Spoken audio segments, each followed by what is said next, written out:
symptoms of decoding difficulty. There are some cases when, despite implementing these principles in teaching decoding, children still seem to perform below expectation. When learners manifest the following symptoms, they require extra time and additional input. So first, learners have trouble sounding out words and recognizing word out of context. Second, they ay Huwag sorry kay guys, kay nalibat ang nag-encode. So, dili ni siya mao ang sumpay sa symptoms of decoding difficulty. So, murag nalibat na jud. So, ako na lang siyang kanaang basahon. So, second, they are confused between letters in the sound they represent. Third, they have slow oral reading rate or reading word by word. Fourth, they ignore punctuation mark. So mao to siya ang symptoms of decoding difficulty. So next is what activities can be done to help struggling decoders. The extra input needing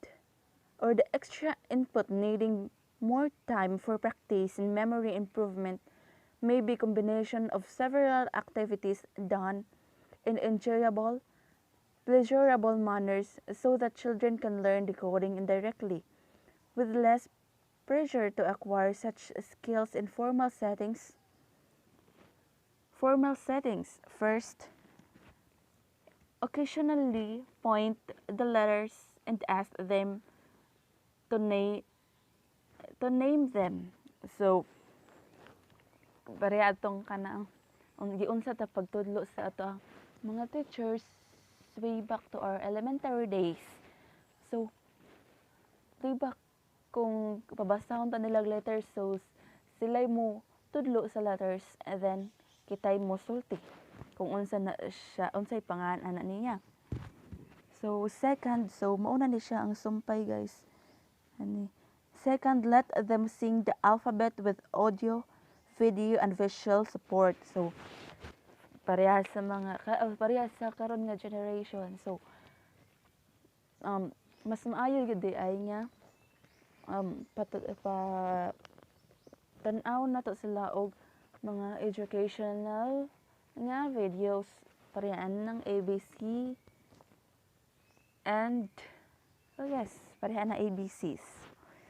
Third, encourage them to use what they know about sound and letter to write notes in email. So ang sunod kay kung naka-familiarize na sila, so itry nato sila og hatag og activity nga sila nay mosuwat sa og sentences or mo form na sila and sentences sa ilahang nahibaw-an nga or words. Fourth, talk about sight words and regular words which have to be memorized and recalled upon the sight. So fourth kay unsa man ang mga irregular words. So irregular words mao na siya ang mga words nga lain ang pagbasa. Lain atong pagbasa. Ang mga words nga lain ang pagbasa o lain ang iyang spelling. For example, parehaan ng caught. So, murag maglisod pa ang bata o kuan. So,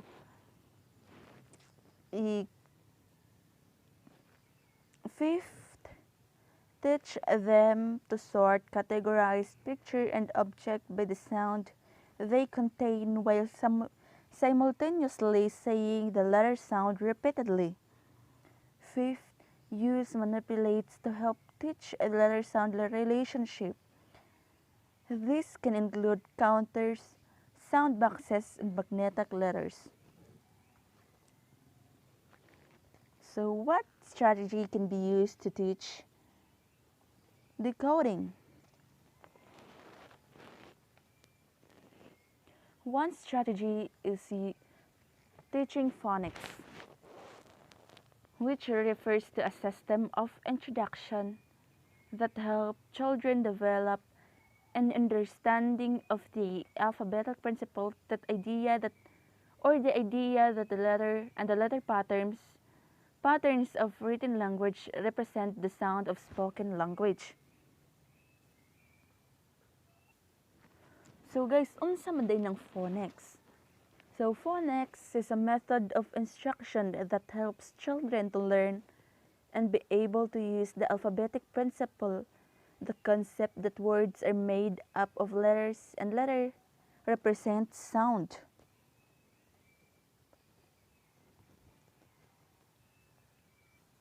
For example, sa letter D, natay phonic nga D. D. So, letter D, D. So, mao na siya ang iyahang phonics.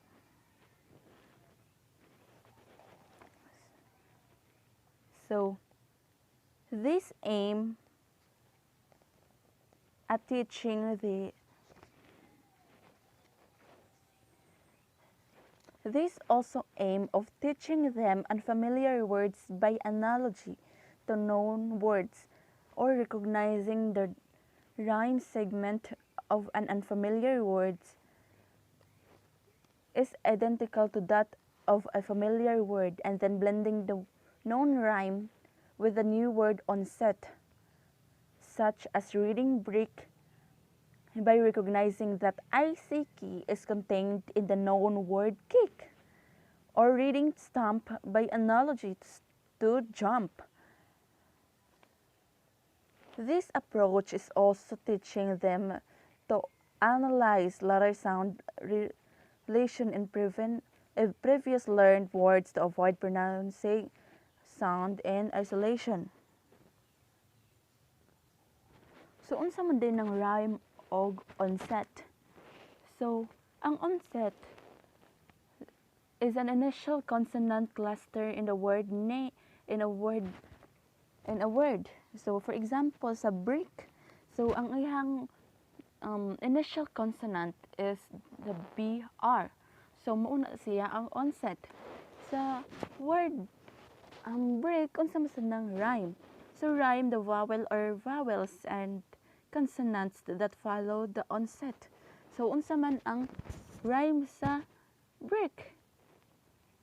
Ang rhyme sa brick is the ICK. The vowels or the consonant that followed onset.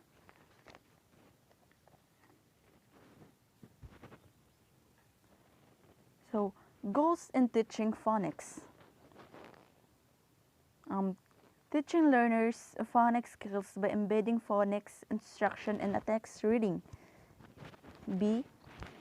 Teaching them to segment word into phonemes and select letters for those phonemes. So, for example, the learners break the word run.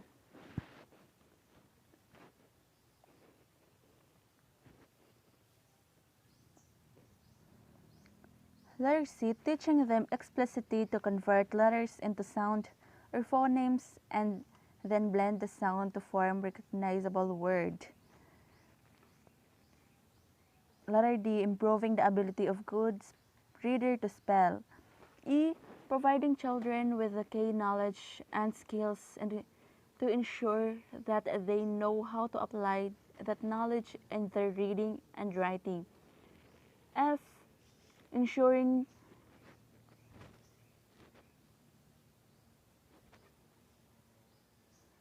Letter E, providing children with key knowledge and skills to ensure that they know how to apply that knowledge in their reading and writing. F, ensuring that children understand the purpose of learning letter sounds and that they are able to apply these skills accurately and fluently in their daily reading and writing activities. G, helping children map the relation between letters and sounds. Effective phonics and word recognition strategy instruction should provide them with opportunities to become comfortable with a number of aspects of reading, including alphabetic knowledge, phonemic awareness, sound syllable relation, word identification strategies, spelling and writing connection related reading practice, and reading fluently.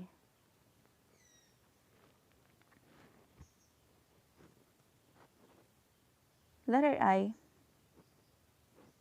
is giving opportunities to children with reading disabilities to write and relate their writing to spelling and